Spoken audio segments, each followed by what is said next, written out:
All right, Larry Krueger here from the Pig and a Pickle Krug Show with a little Golden State Warrior video. What are the Warriors going to do this offseason? I think this is one of the more interesting, kind of curious questions of this summer is exactly what is Mike Dunleavy and Joe Lacob going to do to try to, accomplish multiple goals for the Warriors. And maybe none of them are necessarily winning a title, but the Warriors have other short-term goals. And we'll talk about who makes sense for Golden State? Could Russell Westbrook be a Warrior? We'll talk about that coming up next. Now, of course, we're brought to you by Pig and a Pickle, the best barbecue in all of Northern California. Check them out there in Emeryville and Corte Madera. They're open 7 days a week from 11 a.m. till 8 p.m. or until they run out. Go say hi to Damon and Mary. Tell them the Krug sent you. Get some brisket chili. And this video is also brought to you by Sharp Corner Sports Cards and Collectibles. Check them out. They're at 205 Cypress Avenue in Pacific Grove, California, along the Monterey Peninsula. Call Anthony Catania. He's at 831-521-5264 for all your sports cards and collectible needs. All right, let's talk a little bit about the Warriors. It's going to be a very interesting offseason for the Warriors. They don't have a first-round pick. They're hugged up against the cap. They're worried about, the future on the cap. And Klay Thompson's a free agent. Is he going to re-sign? Is he going to walk away? Chris Paul the veteran point guard, has 1 year remaining on his 4-year, $120 million deal. The final year, though, is non-guaranteed. So the Warriors have flexibility. They can either waive him and make other moves, or they could potentially, try to get his contract, get him to, to activate that $30 million contract and then try to land a player in a trade. It's interesting. Bobby Marks of ESPN was doing a little breakdown, exploring different free agent fits for all 30 teams. And he names Russell Westbrook as a fit for the Warriors. Now, before you lose your mind going, no, I can't stand Westbrook and he's not a fit and blah, blah, blah, blah, blah. So if the Warriors were to waive Chris Paul, that would open the door for Russell Westbrook to join the team. They'd be looking for a backup point guard, and that's what Chris Paul did for the Warriors last year. That's what Westbrook does as well.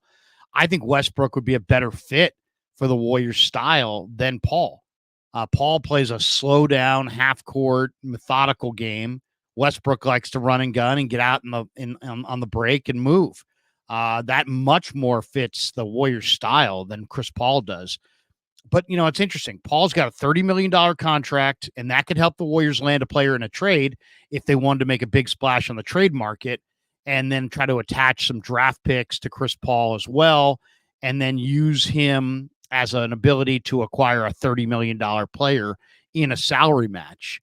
So now, in the event that they can't find a team that's willing to take on Chris Paul's $30 million contract, the only other really option the Warriors have is to waive him.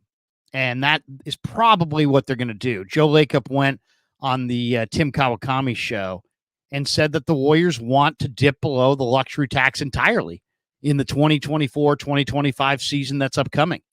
Here was the quote from Lacob in February. He says, our plan 1 or 1A is that we'd like to be out of the tax, and we think that we have a way to do that. That kind of is the plan, not just under the second apron. I'll tell you why that's important, because the truth is we need to be out of the tax 2 years out of the next 4 in order to get this repeater tax thing off of our books. We don't want to be a repeater. So the way the CBA is written, it's just very punitive if you're above that second apron. If you're a repeater taxpayer, I mean, there's all kinds of rules that they have to try to drag you down. So, so if that's the plan, to try to, get out of the tax altogether and to basically be out of the tax 2 out of the next 4 years, so they're not a repeater, the Warriors have a way to do it, and that's waiving Chris Paul. And, that would be the easiest decision. Would be to waive Chris Paul. So, it's Chris Paul's got a $30 million contract for next season, potentially, or they can waive him. If Golden State was potentially, right on the cusp of winning another title, And they were just, if they could turn Chris Paul's $30 million into attach a couple draft picks to it and turn it into a $30 million player and then go win Steph Curry a fifth title, I think they would do that. But they're not really seriously competing for titles. They're a ways off. And so they're probably not going to, try to use that $30 million Chris Paul as a salary matching entity in a trade. They're most likely going to waive him and take the cap ramifications. Now, adding Russell Westbrook would give the Warriors a totally different look than what they've had thus far. Westbrook and Chris Paul essentially serve the same role, but they play at totally different paces in totally different ways. As I mentioned before, Chris Paul likes to play a slow down, walk it up the floor, half court game, and be a face up shooter in the mid range in a half court set. And that's where he really helps you. Russell Westbrook wants to get out and run. He wants to play fast. He wants to get up and down. Now, he's not nearly the player that averaged 31 points a game and a triple-double and won the MVP in the 2016-2017 season. But he does play fast. And he does. The only downside is he turns it over. He averaged 3.9 turnovers per game over his 1,162 career games, where Chris Paul has averaged just 2.3 turnovers per game over his 1,272 career games in the NBA and a career low 1.2 turnovers per game last season. So, it's interesting because you've got Steph Curry, and I think as Curry ages, he's probably going to feel comfortable playing off the ball a little bit more. And if you had a guy like Westbrook, he could be an interesting fit if he can show anything close to being the player that he once was. Now, we know he's not a three-point shooter. And maybe it's not a fit because you got Draymond Green and he's not really a three-point shooter. And do you want to add Russell Westbrook, who's another non-3-point shooter, and have them two non-3-point shooters on the floor at the same time? But Green did, have a nice career renaissance at the 3-point line last year, and maybe it's a little bit more of a fit than we think. Westbrook shot just 27.3% from 3-point range last year, and he took 2.3 attempts per game. As I mentioned about Green shot the best he's ever has from 3-point range in terms of efficiency. He made 39.5%, almost 40% of his threes. He also attempted just 2.3 threes per game. So it wasn't a major part of Draymond's game. But you know what? I kind of think that when you look at the Warriors and their options, they're going to choose. They're not going to exercise the Chris Paul contract and attach multiple draft choices and trade him to a team and hope to get back 28 to 32 million of a player coming back. Part of me would love to see them do that because it would give them another significant player. But I think it's pretty clear when you see that Joe Lacob's like, our plan 1 and 1A is that we'd like to be out of the tax. They don't have tons of different ways to get out of the tax. This is one. If they were simply to waive Chris Paul, that would be a real easy decision, and it would be a really good way for the Warriors to get under that second apron and to stop being to not be a repeater tax offender. And you don't want to be in that level because then you can't use your mid-level, and there's all kinds of you can't group contracts together, and there's all kinds of punitive rules that they've created in the new CBA to make it so that being a repeater tax offender is a major anchor attached to your ability to win. I mean, it's very, very punitive, and it's almost like they wrote the rules to defeat the Warriors to some degree. So waiving Paul instead of trading Paul is probably what's going to happen for Golden State. They're not going to attach draft picks and find another team that's willing to take him and take back a $30 million player. And, oh, look, suddenly Chris Paul netted you a $30 million player because you traded 2 future number 1 draft choices.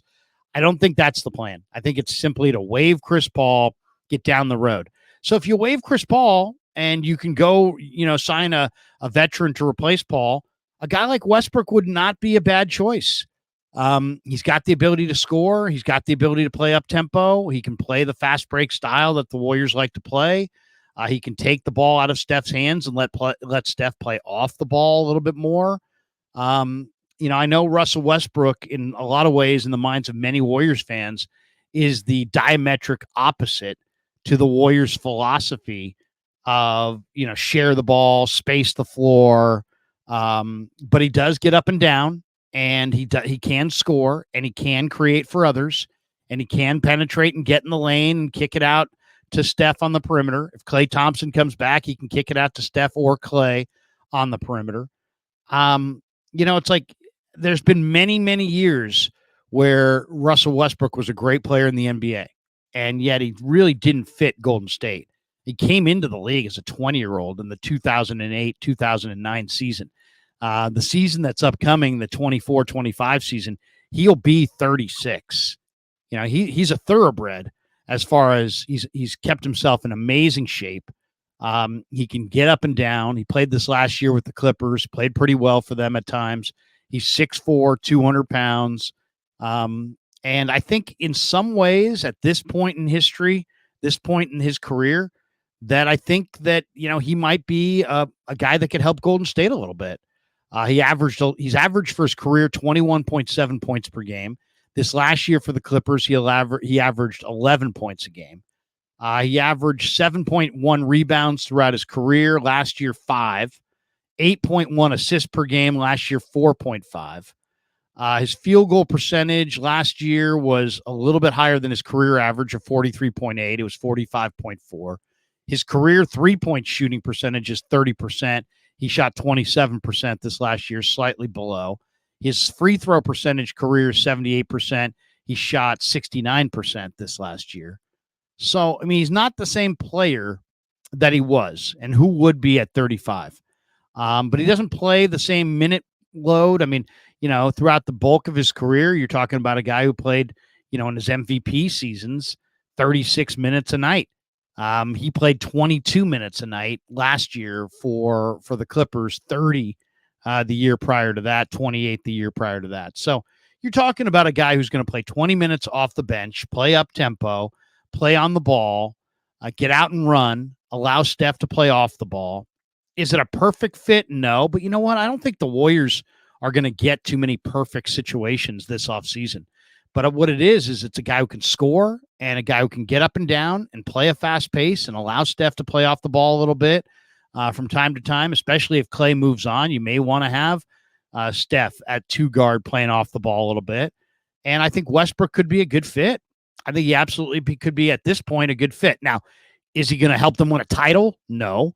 But I think he could be a good fit that could help the Warriors on a lot of fronts. And I think, as far as the cap goes, saying goodbye to Chris Paul and waiving him next season makes a whole lot more sense than attaching draft choices to him and trying to trade him in a salary match in a trade.